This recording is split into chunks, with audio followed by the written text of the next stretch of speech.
మీ business ఏదైనా మీ ఊర్లో promotion చేయాలంటే అది సుమన్ టీవీతోనే సాధ్యం. ఇప్పుడే సంప్రదించండి.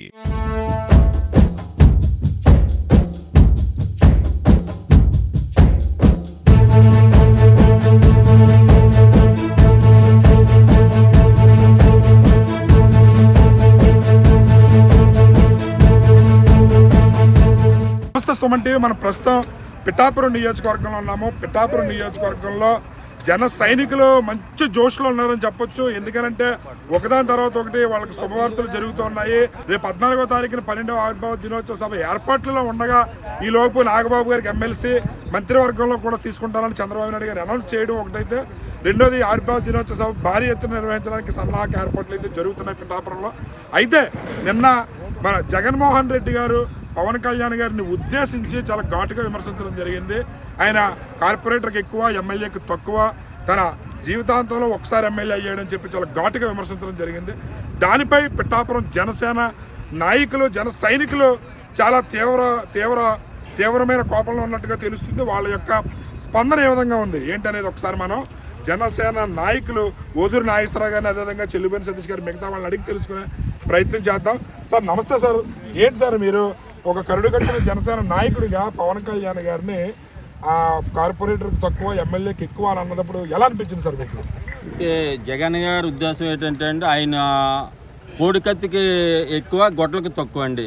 ఆయనకి పూర్తిగా తెలుసుకోమనండి. ఏటిగా కార్పొరేటర్కి ఎక్కువ, ఎమ్మెల్యేకి తక్కువ అనడం కాదండి.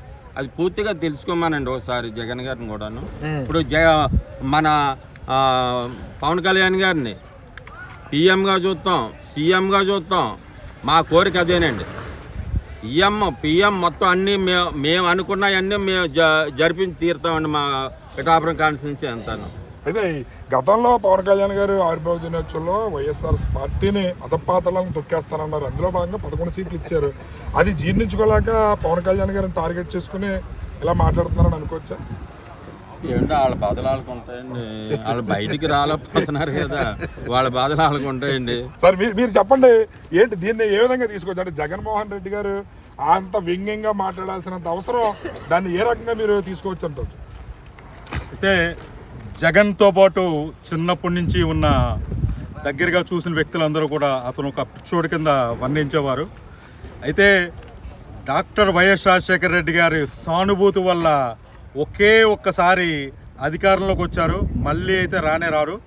ఆ అధికారంలోకి వచ్చిన వ్యక్తిని 11 సీట్లకి పరిమితం చేసి పక్కన కూర్చోబెట్టిన వైనం అయితే చూసాము. అతనిని పిచ్చాసుపత్రుల్లో వేయవలసిన అవసరం అయితే ఉందని చెప్పేసి జనాలందరూ అనుకుంటున్నారు. వాళ్ళు మొన్న ఆయన గతంలో జైలుకి వెళ్ళడం, ఈయనేమో జైలుకి ఎక్కువ, బెయిల్కి తక్కువ అనే రీతిలోనే వ్యవహరిస్తున్నాడు. మళ్ళీ తన జైలుకి వెళ్ళే అవకాశం ఉంది అతను చేసిన తప్పులన్నీ. అధికారం అనేది రుచి చూడడు. పవన్ కళ్యాణ్ గారు మచిలీపట్నంలో చెప్పారు, అధపాతాలను తొక్కేస్తారని. అదేవిధంగా అధపాతాళంలో వ్యక్తి ఎలా పైకి పాక్కుండా రావాలని చెప్పేసి పదే ఆలోచిస్తున్నాడు.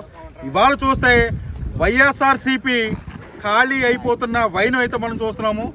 రేపు అతను ఆ చుట్టూ ఒక గదిలో కూర్చుని పిచ్చివాళ్ళగా 4 గోళ్లతో మాట్లాడుకోవాల్సిన ఆవశ్యకత ఉంటుందని చెప్పేసి తెలియజేసుకుంటున్నాను. పార్టీ 11 సీట్లకి, అంటే 151 నుంచి 11 సీట్లకి పరిమితం అవడానికి కేవలం పవన్ కళ్యాణ్ గారే కారణం అనే కోణంలోనే జగన్మోహన్ రెడ్డి గారు టార్గెట్ చేస్తారనుకోవచ్చు. డెఫినెట్గా ఇది 100% కరెక్ట్. పవన్ కళ్యాణ్ గారి వల్లే ఆయనని అధపాతాళానికి తొక్కడం జరిగింది. అదే జనాల్లో పవన్ కళ్యాణ్ మీద ఉన్న నమ్మకం మీరు చూస్తే ఆ 11 నుంచి కూడా 1 సీటు కూడా రాని పరిస్థితికి అయితే వైఎస్ఆర్సీపీ చేరుకుంటుందని చెప్పేసి మాత్రం తెలియజేసుకుంటున్నాను. అయితే అంబటి రాంబాబు గారు నిన్న నాగబాబు గారిని ఉద్దేశించి, అంటే అన్నని దుడ్డుదారిలో మంత్రి చేస్తున్నారు అని చెప్పి విమర్శించడం జరిగింది. దానిపై మీరు ఏ విధంగా స్పందిస్తారు?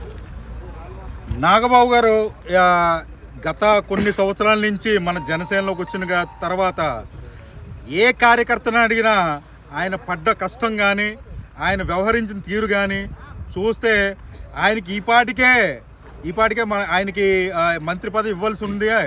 అయినా సరే ఆయన పార్టీలో మిగతా వాళ్ళందరికీ కూడా సర్దుబాటు చేసి చివరాఖరగా నాగబాబు గారికి ఎమ్మెల్సీ ఇచ్చి మంత్రి చేయడం జరుగుతుంది. వీళ్ళందరికీ కూడా తెలియని విషయం ఏంటంటే మన మెగా ఫ్యామిలీ త్యాగాలకి మారిపోయారు. వాళ్ళు గతంలో చేసిన త్యాగాలు కానీ మంచి పనులు కానీ చూస్తే వాళ్ళు ఎప్పటికో ఈ పాటికే మన పవన్ కళ్యాణ్ గారు కూడా సీఎం అవ్వాల్సిన వ్యక్తి. ఆయన త్యాగం చేసి ప్రజల సంక్షేమం ముఖ్యమని చెప్పేసి ఆయన అనేక త్యాగాలు చేసి ఇవాళ ఉన్న తీరు చూస్తుంటే ప్రజలందరికీ అర్థమవుతుంది. మన అంబటి ఎప్పుడూ కూడా జగన్ గొలుసిప్పితే బైకుల ముందుకు వచ్చి పిచ్చి కోతలు కూసి పిచ్చి కుక్కలా మురిగి మళ్ళీ దాక్కుంటాడు, మళ్ళీ బయట అయితే తిరగడు. ఆయన ఏంటంటే చాలా వరకు బయట తిరిగి ప్రసక్తి కూడా లేదు. బయట తిరిగితే మా జనసైనికులందరూ కూడా చెప్పులతో కొట్టే అంత ఇది ఉందన్నమాట. బిఎన్ రాజు గారు ఉన్నారు. బిఎన్ రాజు గారిని అడిగి తెలుసుకుందాం. సార్ చెప్పండి, పవన్ కళ్యాణ్ గారి మీద జగన్ గారు విమర్శలు చేయడానికి మీరు ఏ విధంగా చెప్తారు? నా పేరు బిఎన్ రాజు, మాలమహల్ రాష్ట్ర అధ్యక్షుడు, మరి జనసేన నాయకులు, పిఠాపు నియోజకవర్గం. మరి ఈ రోజుని పవన్ కళ్యాణ్ అనే వ్యక్తి ఆయన ఒక రాజకీయ వ్యక్తి అయితే కాదు, ఆయన యొక్క మహాశక్తి, దేశ రాజకీయాన్ని తెరవేసినటువంటి వ్యక్తి, మరి మహాయోగి పవన్ కళ్యాణ్ గారు అంటే. మరి ఈ రోజుని అటువంటి వ్యక్తిని విమర్శించడానికి జగన్మోహన్ రెడ్డి గారు ఏ మూలం సరిపోవడం. ఎందుకంటే ఆయన స్థాయి వేరు. అంటే పొలిటికల్గా ఒకవేళ ఇది ఏమన్నా గతంలో ఉండొచ్చు, లేకపోతే నాన్నగారు సీఎం అవ్వచ్చు, లేకపోతే కూడా అవ్వచ్చు. కానీ ఈ రోజున పవన్ కళ్యాణ్ గారు అనే వ్యక్తి ఒక రాజకీయ విశ్లేషకుడు, రాజకీయాన్ని తిరగరాసినటువంటి వ్యక్తి, మహాశక్తి పవన్ కళ్యాణ్ గారు. అంటే జగన్ గారు అంత టార్గెట్ చేసి పవన్ కళ్యాణ్ గారిని విమర్శించడం అంటే ఏ కోణంలో విమర్శిస్తున్నారు అనుకోవచ్చు? గారు విమర్శించడం అంటే ఇప్పటిదాకా ఆయన మామూలుగా ఇప్పుడు రాజకీయ సన్యాసం అయిపోయిందండి. ఆయన 11 సీట్లు వచ్చి, కానీ ఈ రోజునే అంటే ఏది లేకపోతే ఏదో అనాలి కదా అనేది మాత్రం ఈ రోజున పవన్ కళ్యాణ్ గారు చూసి ఆయనకి దడబడుతుంది. ఎందుకంటే ఈ రోజుని టీడీపీ కాదు ఆయనకి, పవన్ కళ్యాణ్ గారే 21 సీట్లు వచ్చినటువంటి పవన్ కళ్యాణ్ గారే ఆయనకి టార్గెట్, ఎవరు కాదు. ఎందుకంటే ఆయన ఎదుర్కొనే శక్తి ఈయన సరిపోదు అని ఈయన ట్రైల్ చేసుకుంటాడు అంతే. స్పందన పవన్ కళ్యాణ్ గారు స్థాయి కాదు జగన్మోహన్ రెడ్డి గారిది. పవన్ కళ్యాణ్ గారు వల్లే కేవలం జగన్మోహన్ రెడ్డి 11 సీట్లకు పరిమితమయ్యారనే కోపంలోనే ఆయన వ్యక్తిగత విమర్శలు చేస్తున్నారు అని చెప్పి కూడా చాలా ఘాటుగా స్పందిస్తున్నారు పిఠాపురం జనసేన నాయకులు. కెమెరామెన్ అశోక్తో శ్రీనివాస్, సుమన్ టీవీ.